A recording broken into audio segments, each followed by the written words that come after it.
আসসালামু আলাইকুম ফ্রেন্ডস, আপনারা সকল দেখুক বর্তমানে আমরা চা পাতার বাগানও আইছি। তো ভাবলাম আপনারাও দেখাইবার সুযোগ কান দেই, তার কারণে আমি একটা ভিডিও করছি। আপনার সকল দেখবাক আর কমেন্ট করে জানাইবা কেমন লাগলো। সাবস্ক্রাইব করেন না, সাবস্ক্রাইবও করে লাগবা।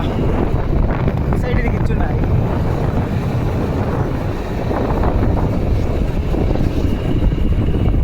দেখো কত ভালো লাগে দেখিয়া।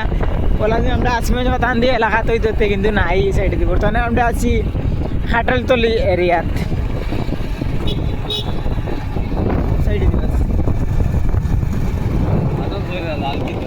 হ্যাঁ, লালকিরা না, লালকিরা বাগান। এখানে খাটালতলি না, এখানে লালকিরা বাগান। দেখো ও খুব সুন্দর একটা ভিউ দিয়ে দেখো আপনারা। আর কিছু আগে অনেক বৃষ্টি দিছে, বাগানটা দেখো অনেক ভালো লাগে।